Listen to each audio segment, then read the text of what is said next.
ಏನು ಹೇಳಿದೆ? ಇಂತಹ ತಾಯಿ ಹೃದಯ ನನ್ನನ್ನು ನಾಯಿ ನಾಯಿ ಎಂದು ಕರೆದೆಯಲ್ಲ. ನನಗೆ ಬೇಸರವಿಲ್ಲ ಮಗಳೇ, ನನಗೆ ಬೇಸರವಿಲ್ಲ. ಆದರೆ 4 ಮಕ್ಕಳೊಳಗೆ ಭೇದವನ್ನು ಎಕ್ಕಿದವಳು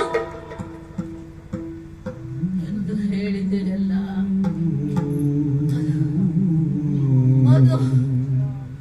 ಅದು ನನ್ನ ಮನಸ್ಸಿಗೆ ಬಹಳವಾಗಿ ನೋವಾಗುತ್ತಿದೆ ಮಗಳೇ. ಆ ಮಕ್ಕಳ ಮೇಲೆಗೆ ನನಗೆ ಕ್ರೋಧ ಬಿದ್ದಿದ್ದರೆ ಚಿಕ್ಕಂದಿನಲ್ಲಿ ಅವರ ಕತ್ತು ಹಿಡಿದುಕೊಳ್ಳುತ್ತಿದ್ದೆ. ಹಾಗೆ ನಾನು ಮಾಡಲಿಲ್ಲ. ಮಕ್ಕಳಲ್ಲಿ ಎಂದೂ ಭೇದವನ್ನ ಎಣಿಸಲಿಲ್ಲ. ಹಾಗೆ ಭೇದವನ್ನೆಣಿಸಿದವನು ನಿನ್ನ ಗಂಡ.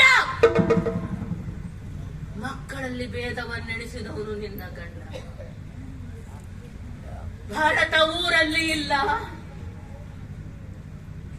ನಿನಗೆ ಇಂದಿನ ಸುದ್ದಿ ಗೊತ್ತಿಲ್ಲ. ನಾನು ದಾಸಿ ಬಂದು ನಿನಗೆ ಹೇಳಬೇಕೇನೆ ವಿಷಯವನ್ನ. ಕೈಕಾ, ಯೋಚನೆ ಮಾಡು ಕೈಕಾ, ಯೋಚನೆ ಮಾಡು. ನಿನ್ನ ಮೇಲೆ ಅವನಿಗೆ ಪ್ರೀತಿ ಇಲ್ಲ ಕೈಕಾ. ನಿನ್ನವರ ಮೇಲೂ ಪ್ರೀತಿ ಇಲ್ಲ, ಅಭಿಮಾನವಿಲ್ಲ. ಯಾಕೆ ಹಾಗೇಳ್ತಿ? ದಣಿದ ದೇಹಕ್ಕೆ ತಂಪು ಕೊಡುವ ದೇಹ ನೀನೆಂದು ನಿನ್ನನ್ನು ಪ್ರೀತಿಯಿಂದ ಕಾಣುತ್ತಿದ್ದಾರೆ. ಇಲ್ಲದಿದ್ದರೆ ನಿನ್ನ ಮೇಲೆ ಪ್ರೀತಿ ಇಲ್ಲ. ಅದಕ್ಕೆ ಸಾಕ್ಷಿ ಎಂದರೆ ನಿನ್ನವರ ಮೇಲೆ ಯಾರ ಮೇಲೂ ಪ್ರೀತಿ ಇಲ್ಲ ಎನ್ನುವುದಕ್ಕೆ ಸಾಕ್ಷಿ ಏನು ಗೊತ್ತೇನೆ? ಕಾಮೇಷ್ಟಿ ಯಾಗದಲ್ಲಿ ನಿನ್ನ ತಮ್ಮನಿಗೆ ಯಾವ ಕೆಲಸ ಮಾಡಬೇಕು? ಪರಿಚಾರಕಿ ಕೆಲಸವನ್ನ ಮಾಡಲಿಕ್ಕೆ. ನನ್ನ ತಮ್ಮ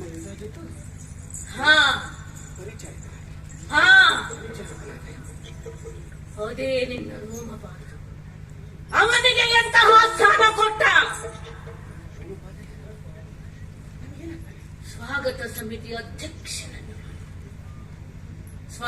ಸಮಿತಿ ಅಧ್ಯಕ್ಷರಾದರೆ ಬರುವ ಎಲ್ಲ ರಾಜ್ಯಗಳಿಂದ ಬರುವ ಮಹಾರಾಜರುಗಳು, ಪಂಡಿತರು, ಮಂತ್ರಿಗಳ ಸಖ್ಯದಲ್ಲಿ ಪರಸ್ಪರ ಚರ್ಚೆ ಮಾಡುತ್ತಾ ಅವನ ವ್ಯಕ್ತಿತ್ವ ವಿಕಸನ ಆಗಲು ದಾರಿಯಲ್ಲವೇ? ಅವನಿಗೆ ಅದು ಬೇಕಿರಲಿಲ್ಲ. ಅಲ್ಲಿ ಭೇದವನ್ನೆಣಿಸಿದವನು ನಿನ್ನ ಗಂಡ ದಶರಥ. ನಾನು ಭೇದವನ್ನೆಣಿಸಿದ್ದೇನೆ. ತಾಯಿ ಅಂತ ನಿಮ್ಮೆಲ್ಲರನ್ನು ಜೋಪಾನ ಮಾಡಿದವಳು ನಾನು ಭೇದ ಎಣಿಸಿದ್ದೇನೆ. ವಿಚಾರ ಮಾಡಿ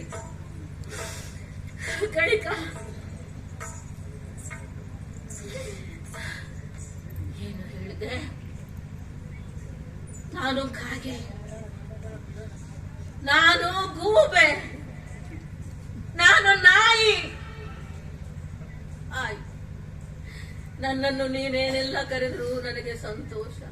ಯಾಕೆಂದರೆ ನೀನು ನನ್ನ ಮಗಳು. ನೀನು ಕರೆ ನನ್ನನ್ನು